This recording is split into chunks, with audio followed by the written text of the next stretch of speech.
네, 배준영 의원입니다. 총리님, 대통령 방일 방미 가시는데 배웅 나가셨죠? 저는 안 나갔습니다. 안 나가셨어요? 네. 그렇군요. 하여튼 지금 모든 국민들이 노심초사하고 있습니다. 나라의 국가의 운명이 거기에 달리지 않았을까 할 정도로 참 이 중요한 협상을 앞두고 계셔서 참 잘 되기를 국민의 한 사람으로서 염원해하지 않습니다. 총리님, 지금 대통령과 같이 16명의 이제 기업인들이 같이 나가셨습니다. 근데 예전에 대통령께서는 사실 기업인을 이렇게 미국의 투자의 도구로 활용하고 있는 것은 뭐 기업 납치나 다름없다, 뭐 이런 말씀을 하시긴 했는데 지금은 그 입장은 저는 달라지셨을 거라고 봅니다. 그렇죠? 일본과 관련된 사항에 있어서도 과거사라든지 후쿠시마 오염수라든지 여러 가지 말씀을 하셨는데 국익을 위해서라면은 입장을 바뀔 수도 있는 거고 또 힘을 모을 수도 있다고 저는 그렇게 생각을 합니다. 네, 지금은 기업과 정부의 관계가 매우 투명한 협력 관계로 이루어지고 있습니다. 네, 알겠습니다. 총리님, 지난번에 기업인들한테 미국 내에서 실질적인 성과를 내달라며 대규모 대미 투자를 이제 강조하셨잖아요, 대통령께서. 네, 그래서 트럼프 대통령도 우리나라 기업인들이 얼마만큼 투자에 성의를 보이고 또 성과를 보이느냐에 따라서 관세 협상에 관해서 좀 전향적으로 나오지 않을까 하는 기세를 갖고 우리가 이제 투자를 독려하고 있습니다. 그런데 말입니다. 지난 24일 날 통과된 노란봉투법을 보면 말이죠. 해외를 투자해서 여러 가지 경영상의 필요로 인해서 어떤 결정을 했는데 그게 노동조합이라든지 이런 뜻에 맞지 않으면은 여러 가지 노동 3권 특히 파업을 할 수 있는 근거를 마련을 하지 않았나 이런 걱정이 되거든요. 그래서 기업인들의 입장에서 보면은 한편으로는 미국에 투자하라고 정말 독려를 정부에서 하고 다른 한편에서는 정부 여당이 노란봉투법을 만들어서 정작 미국에 투자를 하게 되면은 파업을 해도 용인하는 법을 그냥 통과시켜버렸단 말이죠. 그래서 이거 정말 어떡하느냐, 오도 가도 못한다. 그래서 지금 사실 미국에 가 있는 기업인들의 마음이 좀 무겁지 않을까 저는 그런 생각도 해보는데 그래서 지난번에 대통령 정책실장이신가요? 일단 시행해보고 개정하면 되지 않느냐 이런 말씀을 하셨는데 사실 그건 맞지 않는 것 같습니다. 예전에 그런 식으로 따지면은 임대차 입법이라든지 비정규직법이라든지 시행한 다음에 정말 엄청난 부작용이 있었죠. 그래서 경제를 힘들게 했는데 그래서 저희 당에서도 얘기를 했지만은 문제가 있으면은 개정을 하는 게 아니고 제대로 된 법이 나올 때까지 좀 충실히 더 다뤄줘야 될 것 같습니다. 그래서 저희가 이제 필리버스터도 하면서 정말 밤늦게까지 했지만 잠을 잘 수가 없었던 게 내용을 들으면은 저희가 정말 걱정이 된단 말입니다. 그래서 부총리님, 시행한 다음에 문제가 생기면은 개정하면 된다라는 거에 동의를 하시는지 첫 번째, 아니면은 좀 더 제대로 된 법안이 되도록 물론 뭐 6개월간의 뭐 그런 건 있지만 시행하면은 어쩔 수가 없는 거죠. 그래서 대통령께 거부권을 행사해서 그런 염려가 우리가 다 같이 기업인과 총리님 말씀하셨다시피 정부가 손에 손을 맞잡고 하는 이 시점에서 그걸 이렇게 꼭 이 시점에 급하게 밤새워서 통과시키는 게 맞는지 그래서 거부권을 좀 제2요건을 행사해달라고 요청할 생각은 없으신지 제가 한번 여쭙고 싶습니다. 예, 뭐 지금 정부로서는 지금 현재는 이 법안을 최대한 경영계의 우려도 좀 불식하면서 또 불확정 개념이라든지 또 불확실성을 줄여주는 방향으로 최선을 다하도록 하겠습니다. 어떤 방향이 있을 거라고 생각을 하십니까? 네, 그거를 이제 같이 당정 협의하셨을 거 아니에요. 네. 예, 그래서 뭐 저희들 생각으로는 지금 의원님 말씀하신 것처럼 뭐 단순하게 뭐 해외 공장을 정설한 그 자체만으로는 아마 저희들은 저 우려할 사항이 아닌 걸로 보는데요. 그래서 그 어떤 경우에 이 경영상의 그 의사결정 관련해서 어떤 경우에 좀 이렇게 할 것이냐에 대해서는 고용노동부 장관님하고도 협의를 하고 있고요. 그래서 또 노동계에서도 또 지금 어떤 건전한 노사관계 발전에서 필요한 범위 내에서 양쪽이 서로 이렇게 좀 좁혀질 수 있는 방향으로 저희들이 그 지침을 만들려고 하고 있습니다. 빠른 시일 내에 하여튼 만들어서 시장의 불확실성을 좀 줄이도록 하겠습니다. 네. 제가 지난번에 국회 특사단으로 가서 뭐 상원이라든지 국무부라든지 여러 사람들 만났지만은 제가 특히 충격을 받은 게 미국의 상공회의소 부의장을 비롯한 여러분들을 만났는데 우리나라가 너무 규제가 심하기 때문에 투자하기 굉장히 어렵다. 그런 게 이제 결국은 우리나라에 대한 관세 문제라든지 이런 게 다 이 연관되어 있다. 이런 취지의 말씀을 하길래 그런 취지에서 말씀을 드렸고 그 암참에서는 한국의 경쟁력이 약화될 거다. 그리고 유럽 상공회의소에는 한국 철수를 고려하고 있다. 이런 얘기가 나오는데 제가 인천이지 않습니까? 인천 얘기를 좀 해보면은 부평에 8,000명이나 되는 사람들이 GM에서 일하고 있는데 지금 철수하지 않을까 지금 난립니다. 여러 가지 이제 뭐 누적되어 온 것도 있지만은 이 자동차 관세가 이렇게 높아지고 그리고 이제 노란봉투법을 포함한 이런 거를 부정적으로 보기 때문에 그래서 좀 어려울 때는 좀 피해갈 수도 있잖아요. 시간도 두고. 그래서 그런 걸 좀 정부에서는 심각하게 좀 고려를 해달라 이런 말씀을 제가 드리겠습니다. 예, 그래서 아마 그런 암참이나 뭐 여러 참에서도 아마 이게 좀 불확실하다 이런 식 생각을 좀 많이 하고 있는 것 같습니다. 그래서 좀 더 그분들도 이해할 수 있게 좀 이렇게 어느 정도 좀 정확성을 높이는 좀 이해를 할 불확실성을 줄이는 쪽으로 해서 저희들이 또 설명도 하고 이렇게 하도록. 네, 노력해 주십시오. 네. 고용노동부 장관님. 네, 고용노동 장관입니다. 네, 고용부 장관님이십니까? 노동부 장관님이십니까? 약칭으로 하면요. 지금 현재 약칭 고용부입니다. 근데 그 다른 언론에 노동부 장관이라고 쓰라고 혹시 요청하신 적 있으십니까? 약칭을 노동부로 바꿀 것을 고려하고 있습니다. 아, 그러세요? 네네. 그래서 온통 노동부 장관이라고 저렇게 돼 있길래 그래서 근데 이제 단순히 저는 이게 명칭의 문제가 아니라고 생각을 합니다. 장관님, 올해 청년 고용률이 7월 달에 어느 정도 되는지 아세요? 48% 50%가 채 안 되는 걸로 알고 있습니다. 그리고 15개월 동안 연속으로 계속 떨어지고 청년 고용률이 계속 안 좋아지고 있습니다. 근데 무슨 얘기느냐? 우리나라 헌법 32조에는 이 고용을 증진할 정부의 책임에 대해서 규정하고 있고 33조에는 노동 3법을 포함해 갖고 고용된 사람들이 어떻게 그 직장 생활을 원활하게 할 수 있느냐 이걸 다루고 있어요.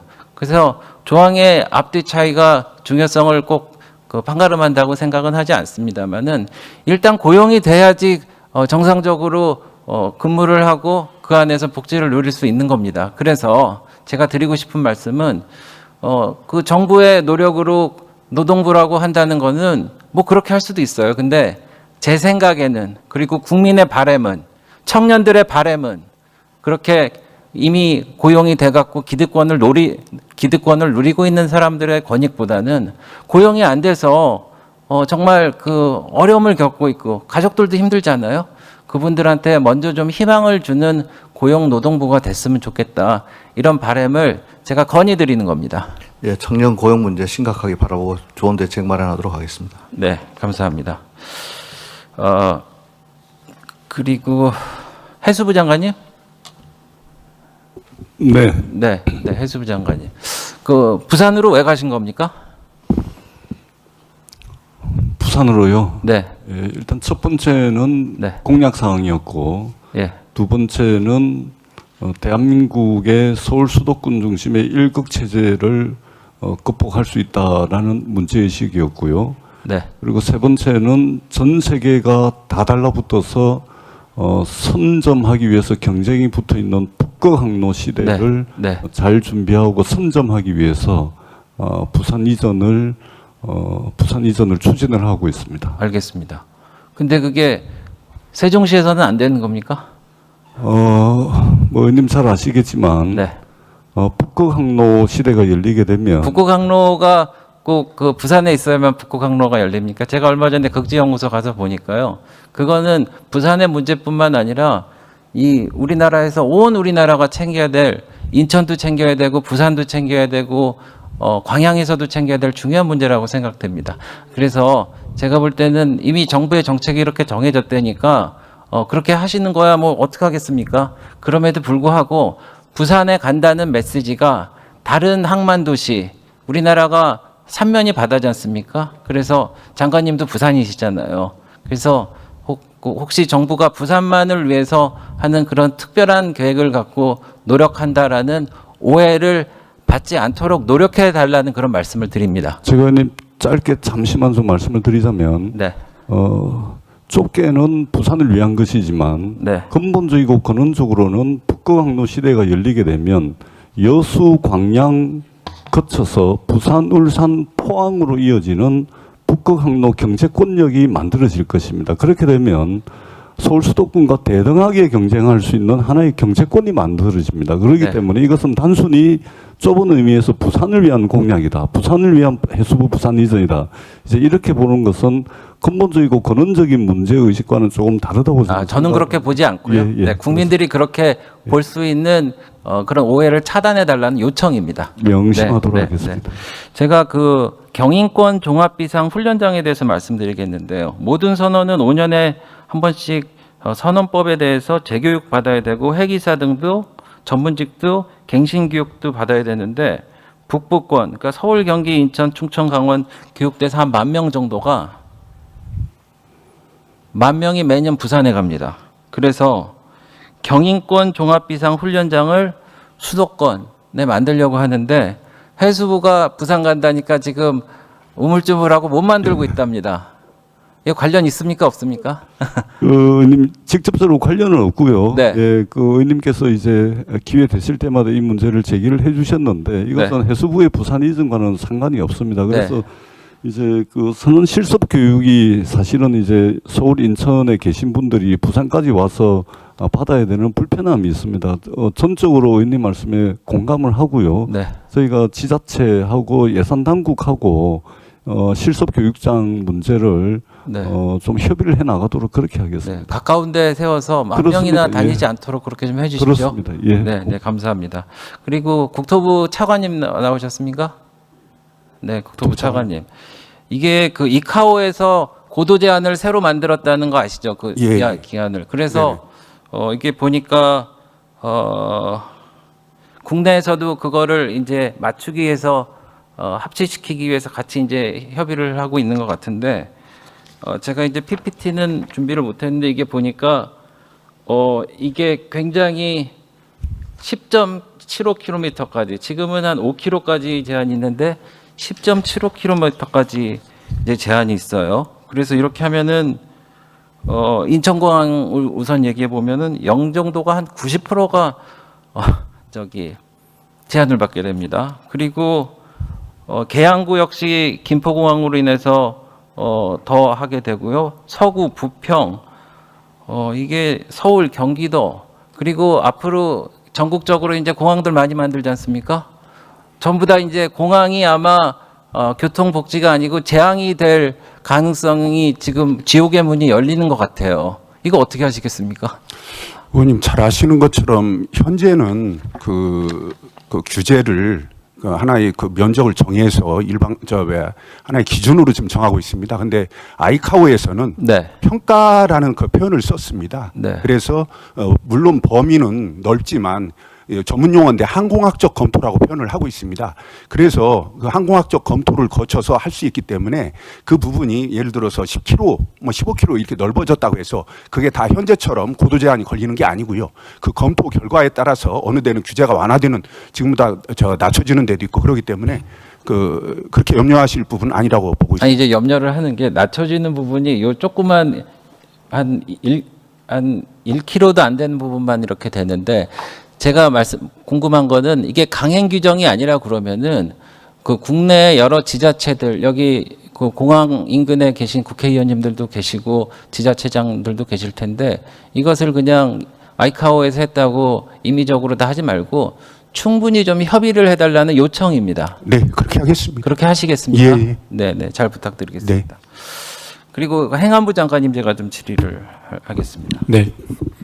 그 화력발전 지역자원 시설세 과세 문제 관련해서 제가 좀 질의를 할 텐데요. 네, 여기 있습니다. 아, 죄송합니다. 네. 그 탄소 중립을 하기 위해서 사실 중앙 지방 간의 협력도 좀 많이 필요하고요. 그래서 지역 시설 자원세를 통해서 실질적으로 이 발전에 따르는 공해 문제를 좀 완화시킨다든지 그거에 대한 부담을 지고 있는 지자체나 주민들이 좀 나누게 하는 그런 효과가 있죠. 잘 알고 계시죠? 네. 네. 근데 이제 본 의원이 말씀드리는 거는 이게 지역 자원시설세의 이 세율이라고 그러죠. 세율이라고 그러는데 수력은 킬로와트당인가요? 2원이고 원자력은 1원인데 화력 발전은 발전량 킬로와트당 0.6원입니다. 그래서 제 생각에는 이재명 정부가 지금 탄소 중립 그리고 신재생 에너지 위주로 가고 있지 않습니까? 네. 그런데 수력이나 이런 거에는 2원 그리고 원자력도 이제 전 세계적으로는 청정 발전 에너지라고 인정돼 있는데 1원인데 화력은 0.6원으로 함으로써 오히려 화력 발전은 이렇게 해도 큰 문제가 없으니까 오히려 더 그것을 뭐 조장하거나 증진하거나 뭐 이런 사인을 줄 수가 있어서 제가 이거는 안 되겠다 해서 화력 발전에 따르는 지역자원 시설세는 좀 올려야 되겠다 이런 생각을 갖고 있습니다. 그 장관님은 어떤 생각하고 계십니까? 네, 지금 그 배준영 의원님 말씀 듣고 제 생각을 말씀드리면 네. 그 오히려 화력 발전은 환경 오염이나 이런 문제에서 더 문제가 큼에도 불구하고 앞으로 그 기후 변화에 따라서 훨씬 더 조정되어야 될 이 대상인데 이 과세 체계는 네. 역으로 가고 있다는 그런 생각이 듭니다. 조정이 돼야 된다고 생각합니다. 네, 감사합니다. 보건복지부 장관님, 네, 네, 공보위가 있습니다. 네, 네, 공보위가 2020년에는 충원율이 89, 다음에는 87, 78, 74, 올해는 53입니다. 그래서 올해는 1,387명이 필요한데 738명에 불과합니다. 네. 그 문제죠. 네, 네, 문제입니다. 그리고 또 하나는 요즘 의대생들이 다 군대를 가는데 1년 8개월만 갔다 오고 그러죠. 네, 미리 갑니다. 미리 가고 그래서 이제 저같이 강화나 옹진 같은 지역에 있는 주민들이나 이 관련된 사람들은 의사가 부족하고 의료 서비스가 점점 그 양이 줄어들고요. 네, 그래서 이 문제에 있어서는 글쎄 그 정부에서 어떤 대책을 좀 세워야 되지 않나 이런 생각을 합니다. 물론 제가 지방 의사라든지 뭐 이런 거에 대해서 얼마 전에 발표도 하시고 했지만은 글쎄요. 한번 말씀해 주십시오. 네, 공중보건의사가 줄고 있어서 공중보건의사 복무기간 단축 등 제도 개선을 할 필요성이 있다고 생각하고 있고요. 국방부랑 협의해서 방안을 만들도록 하겠습니다. 네, 그리고 마지막으로 한 가지는 저희가 의료 취약지 응급 의료기관에 관련된 건데요. 네. 이게 사실 일반적인 지역보다는 지원을 좀 더 많이 해서 네, 그 어려운 상황에 있는 분들을 좀 적극적으로 정부에서 좀 도와줘야 된다 이런 목소리가 있고 그거에 대해서는 별도의 좀 기준을 산정해야 되지 않나 이런 생각을 갖고 있는 분들이 많습니다. 네. 네, 의원님 지적하신 대로 취약지 응급의료기관에 대해서는 그 기관을 운영하는 데 필요한 운영비나 인력에 대한 지원이 다른 지역보다는 좀 더 강화가 될 필요가 있다는 말씀에 동의하고 있고요. 국비도 현재는 100%로 지원을 하고 있는데 금액 자체를 좀 늘릴 필요가 있다고 생각합니다. 네, 알겠습니다. 감사합니다.